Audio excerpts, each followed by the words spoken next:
Nobody noticed the quiet woman in row 7. She ordered water, read her book, and seemed totally ordinary. But when the plane's engine caught fire and they started falling from the sky, the pilot whispered 2 words that changed everything: Echo 9, the call sign of a legendary military hero. Before watching full story, comment below from where are you watching. Also like and subscribe for more stories.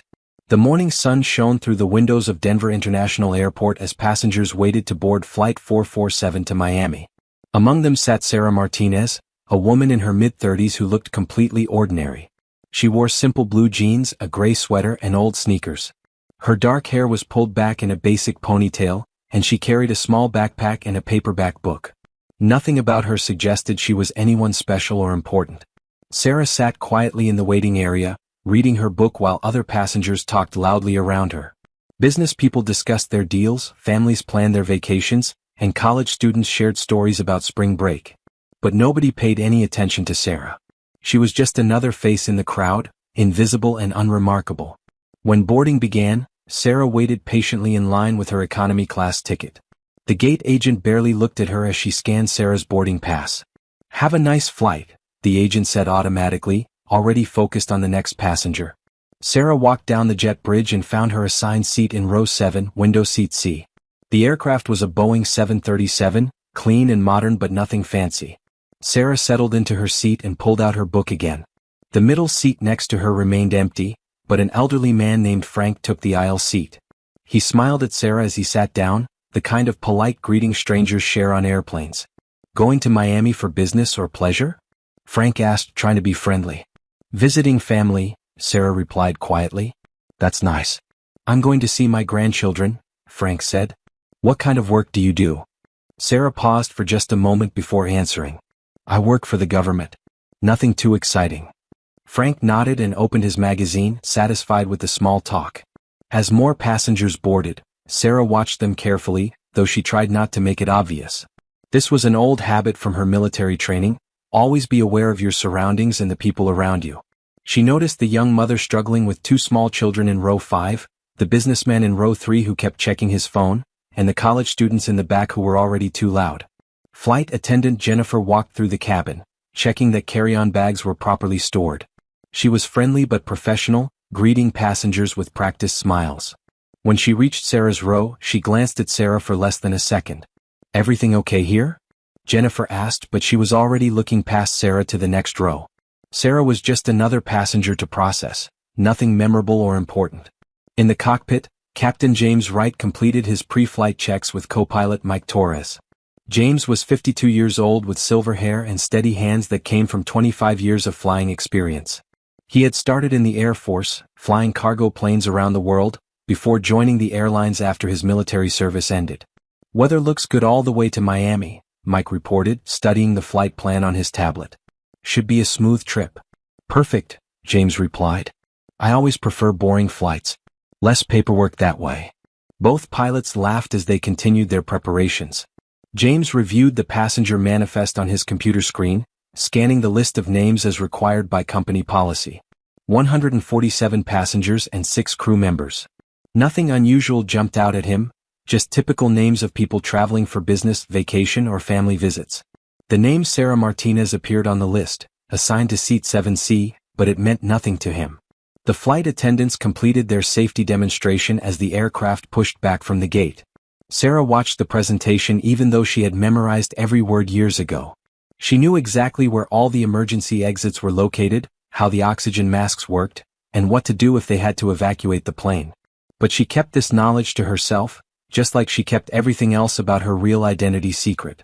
As Flight 447 took off from Denver and climbed toward its cruising altitude of 35,000 feet, Sarah stared out her window at the mountains below. She had flown over these same mountains many times before, but in very different circumstances. Those flights had been in military aircraft, heading to places she could never talk about, on missions that officially never happened. During the climb, the flight attendants began their beverage service. Jennifer pushed the cart slowly down the aisle, offering drinks and snacks to passengers. When she reached row 7, she looked at Sarah with the same polite but distant expression she used for everyone. "Something to drink?" Jennifer asked, already reaching for plastic cups. "Just water, please," Sarah replied. Jennifer handed her a small bottle of water without making eye contact, her attention already moving to Frank. "And for you, sir?" Sarah might as well have been invisible. After the beverage service, most passengers settled in for the long flight. Some read books, others watched movies on their tablets, and many simply took naps. Sarah continued reading her paperback novel, but part of her mind stayed alert, listening to the sounds of the aircraft. The steady hum of the engines, the whoosh of air conditioning, the occasional bump of turbulence, all normal sounds that most passengers never noticed. Frank tried to make conversation again. "That's an interesting book," he said, glancing at the cover. "I read mostly mysteries myself." "It's good," Sarah replied politely. "Do you read much when you travel?" Frank asked. "Sometimes," Sarah said, not wanting to encourage a long conversation. Frank took the hint and returned to his magazine. 2 hours into the flight, everything changed in an instant. The aircraft suddenly shuddered violently, far worse than any normal turbulence. Passengers looked around nervously as their drinks spilled and overhead bins rattled. The seatbelt sign came on with a sharp electronic chime, and Captain Wright's voice came over the intercom. "Ladies and gentlemen, this is your captain speaking. We're experiencing some mechanical issues and need everyone to return to their seats immediately and fasten their seatbelts. Flight attendants, please prepare for possible emergency procedures." But Sarah knew this was much worse than mechanical issues. Through her window she could see black smoke pouring from the left engine. The engine was on fire, and she could tell from the aircraft's behavior that they were losing power and control. Her military training kicked in automatically, and she began evaluating their situation with the cold precision of a combat pilot. The aircraft tilted dangerously to the left as alarms began sounding in the cockpit. Sarah could hear them even from her seat in the cabin. She recognized those sounds: engine failure warnings, hydraulic system alerts, and fire detection alarms. This was exactly the kind of emergency that killed people when handled incorrectly. In the cockpit, red warning lights flashed across the instrument panel like angry Christmas decorations. "Engine number 2 is showing critical failure," Mike shouted over the noise of alarms. "Fire warning light is on." James immediately began emergency procedures, his hands moving quickly across switches and controls. "Shut down engine 2 and activate the fire suppression system," he ordered. Mike followed the emergency checklist, but more problems appeared immediately. "Captain, we're losing hydraulic pressure in 2 systems. Flight controls are becoming unresponsive." The aircraft continued tilting left despite James's efforts to level it. "I can barely hold her steady," James said through gritted teeth. James grabbed the radio microphone with one hand while fighting the controls with the other. "Mayday, mayday, mayday. This is United Flight 447 declaring an emergency. We have engine failure with fire, hydraulic system failures, and loss of flight control authority. Request immediate vectors to the nearest suitable airport." Air traffic control responded quickly through crackling radio static. "United Flight 447, we copy your mayday. Denver International is approximately 200 miles behind your current position. Kansas City International is 150 miles ahead on your current course. Which airport do you prefer?" "Kansas City," James replied immediately. "We may not have enough control authority to turn around." "Roger, Flight 447. Kansas City approach control is being notified. Emergency equipment is being dispatched.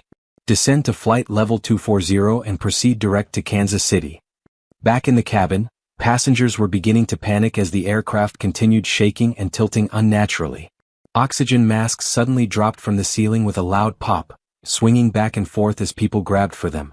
Children started crying, adults shouted questions, and the flight attendants struggled to maintain order while putting on their own oxygen masks. Sarah remained completely calm. While everyone else panicked around her, she quickly put on her oxygen mask and then studied the aircraft's behavior with professional detachment. The way it rolled to the left, the unusual engine sounds, the smell of smoke beginning to enter the cabin, she knew exactly what was happening and how serious their situation had become.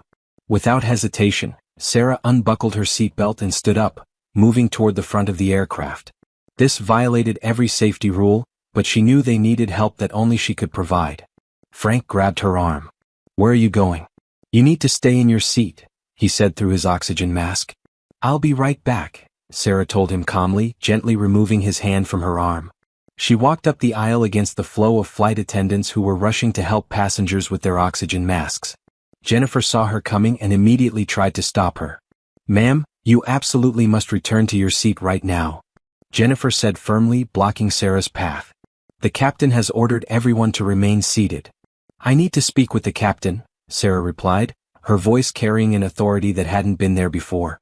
That's completely impossible during an emergency. Please sit down. Sarah looked directly into Jennifer's eyes, and her entire demeanor changed. The quiet, invisible passenger from row 7 was gone, replaced by someone with unmistakable command presence. Listen to me very carefully, Sarah said in a voice that expected to be obeyed. I am a military pilot with combat experience. I can help save this aircraft and everyone on it. Jennifer stared at Sarah, suddenly seeing something completely different in her eyes. This wasn't the same person who had quietly asked for water 2 hours earlier. There was confidence, authority, and absolute certainty in Sarah's voice that made Jennifer step aside without thinking. I need you to tell the captain that there's a qualified military pilot who can assist, Sarah continued. Tell him it's urgent. Jennifer nodded and hurried toward the cockpit, while Sarah waited calmly in the galley area. Other passengers stared at her in confusion, wondering who this woman really was. In the cockpit, the situation was getting worse by the minute. The aircraft was becoming increasingly difficult to control as hydraulic pressure continued dropping. We're losing it, James, Mike said desperately. I don't think we can make it to Kansas City. We have to, James replied, sweat beading on his forehead despite the cool cockpit air. There's no other choice. Jennifer's voice came through the cockpit intercom. Captain Wright, there's a passenger who says she's a military pilot. She wants to help. James almost ignored the message. Civilians always thought they could help in emergencies, and it usually just made things worse. But something in Jennifer's tone made him reconsider. Tell her to go back to her seat, James said initially. But then Mike looked at him with desperate eyes. James, we're not going to make it with just the two of us. Maybe we should listen to her. James thought for exactly 3 seconds before making his decision. Bring her up. The cockpit door opened and Sarah stepped inside. Immediately, her presence changed the entire atmosphere. She quickly scanned the instrument panel, reading the situation faster than most pilots could process the information. Her eyes moved from gauge to gauge, taking in engine parameters, hydraulic pressures, electrical systems, and flight control positions. What's your current status? Sarah asked with calm professionalism. Engine 2 failed with fire, now shut down, James replied. Lost 2 hydraulic systems, partial flight control, can barely maintain level flight. Sarah nodded, processing this information against her extensive emergency training. You still have manual reversion capability through mechanical linkages, Sarah observed, studying the control positions. Your elevator authority is reduced but functional. The asymmetric thrust from the single engine is causing your roll tendency. James stared at her in amazement. This level of system knowledge was far beyond what any casual pilot would possess. Who exactly are you? James demanded, his hands still fighting the controls. Someone who can help, Sarah replied calmly. What's your military background, Captain? Air Force cargo pilot, 25 years total experience, James answered. Then you understand emergency procedures, but this situation requires combat-level flying skills, Sarah stated matter-of-factly. Sarah moved to the jump seat behind the pilots and strapped herself in with practiced efficiency. Reduce power on your remaining engine to 65%, she instructed. You're creating too much asymmetric thrust, which is fighting your control inputs. James hesitated for a moment, then followed her guidance. Immediately, the aircraft became noticeably more stable. Better? Sarah asked. Much better, James admitted, his respect for this mysterious passenger growing rapidly. Now I need you to trust me completely. Can you do that? James studied Sarah's face, seeing something familiar but unable to place it. I need to know who you are before I turn my aircraft over to a stranger. Sarah was quiet for a long moment, knowing that what she said next would change everything. My name is Sarah Martinez. I'm currently on military leave from active duty. What do you fly? James asked. A-10 Thunderbolt II. Close air support missions. Combat experience? 3 tours in Afghanistan, 2 in Iraq, multiple classified operations. James was impressed but still cautious.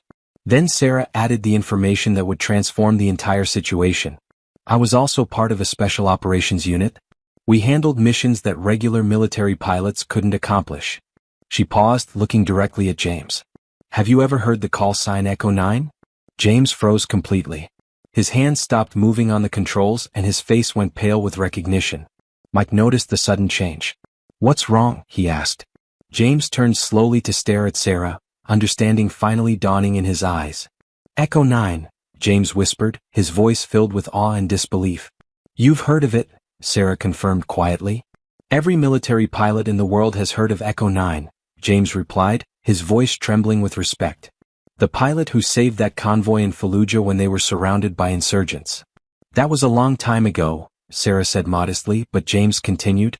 Single-handedly held off enemy forces for over 3 hours until rescue units could arrive. Flew multiple attack runs with a damaged aircraft and limited ammunition. He paused, remembering more stories. And the extraction mission in Afghanistan when that transport crashed in Taliban territory. Sarah remained silent as James recounted her legendary exploits. Echo 9 flew into a hot landing zone under heavy enemy fire and extracted 23 wounded soldiers.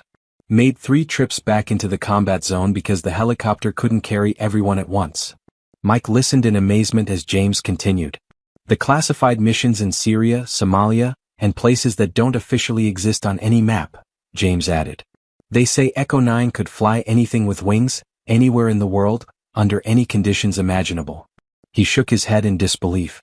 But the official report said Echo 9 was killed in action 2 years ago. Sometimes it's better for certain people to stay officially dead, Sarah replied cryptically. I needed time away from that life. James made his decision immediately. Mike, switch seats with Echo 9. Let her take the controls. Are you serious? Mike asked incredulously. This is the most decorated combat pilot in Air Force history, James explained. If anyone can save this aircraft and everyone on board, it's her. Sarah moved to the co-pilot seat, and the moment her hands touched the flight controls, everything changed dramatically. The aircraft, which had been fighting them constantly, suddenly responded with precision and stability. She made small, expert adjustments that brought the plane under complete control. Your hydraulic failure isn't total, Sarah explained while working the controls. You still have manual control authority through cable linkages and mechanical systems. But it requires a completely different flying technique than what you learned in civilian training. Her hands moved across the controls with the confidence that came from years of flying damaged aircraft in combat zones. I need you to contact Kansas City Approach Control, Sarah told James. Tell them we have a qualified military pilot assisting and request their longest runway with full emergency equipment standing by. James immediately picked up the radio microphone. Kansas City Approach, United Flight 447. We now have a qualified military pilot assisting with aircraft control. Requesting runway 01 left, your longest available runway with full emergency equipment deployment. United 447, runway 01 left is 10,800 feet long. Emergency equipment is already rolling. What are your current intentions? We'll need a straight-in approach, Sarah interrupted, taking the microphone from James. This is the military pilot assisting Flight 447. We have partial flight control authority and will require precision approach guidance. Please clear all other traffic from the area. The air traffic controller's voice immediately became more respectful when he heard Sarah's confident, professional tone. Roger, military pilot. All traffic is being diverted. You have priority handling. Kansas City weather is wind calm, visibility 10 miles, clear skies. Copy all, Kansas City. Flight 447 beginning descent for approach, Sarah replied, already configuring the aircraft for landing. In the passenger cabin, people had noticed that the aircraft was flying much more smoothly than before.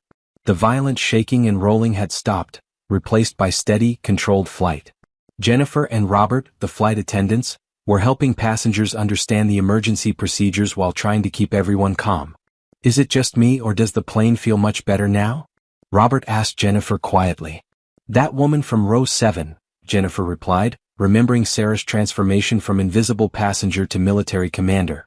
She's up in the cockpit helping the pilots. The quiet one? What could she possibly do to help? Robert asked skeptically. I don't think she was as ordinary as we all thought, Jennifer said, recalling the authority and confidence she had seen in Sarah's eyes. There was something very different about her when the emergency started. Neither flight attendant could have imagined that their forgettable passenger was one of the most famous military pilots in the world. Sarah began the approach to Kansas City International Airport, knowing that landing an aircraft with partial hydraulic failure required skills that very few pilots possessed. The approach had to be flown manually without the assistance of automated systems, requiring constant adjustments to maintain proper speed and glide path. James, I need you to help me with rudder inputs during the approach, Sarah explained. The aircraft will want to roll left because of the asymmetric thrust from our single engine. When I call for rudder, apply firm right pressure. Understood, James replied, his respect for Sarah's expertise growing with every passing minute. Mike, I need you to configure the aircraft exactly as I specify, Sarah continued. When I call for flaps, give me exactly 15 degrees, not 10 or 20. When I call for landing gear, wait for my precise timing. Everything has to be perfect because we only get one chance at this. The approach was steeper and faster than normal, but Sarah maintained perfect control throughout the descent. Air traffic control provided continuous updates on their position and altitude, while emergency vehicles took positions along the runway. Fire trucks, ambulances, and rescue equipment waited for their arrival. Flight 447, you're looking good on approach. Emergency equipment is standing by, the controller reported. Copy, Kansas City. We're committed to landing, Sarah replied calmly. She had made much more difficult landings in combat zones, but never with 147 civilian lives depending on her skills. As they crossed the runway threshold, Sarah made final control adjustments with the precision that had made Echo 9 legendary throughout the military aviation community. The touchdown was firm but smooth, exactly on the centerline of the runway. She immediately applied maximum braking and deployed the thrust reversers on their remaining engine. Outstanding landing, Flight 447. Emergency equipment is following you down the runway, the controller announced with obvious relief in his voice. The aircraft rolled out smoothly and came to a complete stop about halfway down the long runway, surrounded immediately by emergency vehicles with flashing lights. Kansas City ground, Flight 447 is safely on the runway. Emergency is terminated. Request ground transportation to the terminal for passenger deplaning, Sarah announced over the radio. The cockpit fell silent except for the sound of their single engine winding down and emergency vehicles positioning around the aircraft. Echo 9, that was the most incredible piece of flying I have ever witnessed in 25 years, James said with profound respect and gratitude. How did you maintain such precise control with so many system failures? Mike asked, still amazed by what he had just experienced. Training and experience, Sarah replied simply. When you've flown damaged aircraft in combat zones where people are shooting at you, civilian emergencies become manageable challenges. She began shutting down systems with the same calm efficiency she had shown throughout the entire emergency. The evacuation proceeded smoothly using normal passenger stairs rather than emergency slides. All 147 passengers and 6 crew members walked off the aircraft safely, many unaware of how close they had come to disaster. News crews arrived quickly to cover the dramatic emergency landing, setting up cameras and interviewing passengers about their experience. Sarah sat quietly in a corner of the terminal, once again invisible among the crowd of passengers. Reporters interviewed other travelers about the frightening experience and praised the flight crew for their professionalism during the emergency. None of them mentioned the woman from row 7 who had actually saved all their lives. Frank, the elderly passenger who had been sitting next to Sarah, was interviewed by a local news crew. The pilots did an amazing job, he told the reporter. I never felt like we were in real danger because they kept everything under control. He had no idea that the quiet woman reading a book beside him was the person responsible for their survival. Captain James Wright approached Sarah's quiet corner where she sat reading her paperback novel again, looking exactly like the ordinary passenger she had pretended to be at the beginning of the flight. The airline executives want to interview you, he said. The media wants to know about the military pilot who helped save Flight 447. No interviews, Sarah replied firmly without looking up from her book. No media coverage. But you're a genuine hero, James insisted. People should know what you did for them. Echo 9 works better as a legend, Sarah explained patiently. Let people think it was just excellent crew resource management and good training. James sat down in the chair next to her, still trying to understand this remarkable woman. Why were you really on that flight? Military leave doesn't explain traveling under a civilian passport with no identification of your real background or capabilities. Sarah closed her book and looked at James thoughtfully. Some missions change you in ways that are hard to explain. I needed time away from being Echo 9 to remember who Sarah Martinez used to be. And did you remember? James asked gently. I remembered that saving people is what I do best, Sarah replied with a slight smile. Whether it's soldiers in a combat zone or passengers on a commercial flight, the mission is always the same. She stood up to leave, extending her hand to James. Captain Wright, it was an honor flying with you today. The honor was entirely mine, Echo 9, James replied, shaking her hand with the deep respect due to a fellow military veteran. Will you go back to active duty? Maybe someday, Sarah said. Right now, I just want to visit my sister in Miami and think about what comes next in my life. As Sarah walked toward her gate to catch a connecting flight to Miami, James watched her disappear back into the crowd of ordinary travelers. Within minutes, she became invisible again, just another passenger among hundreds of others in the busy terminal.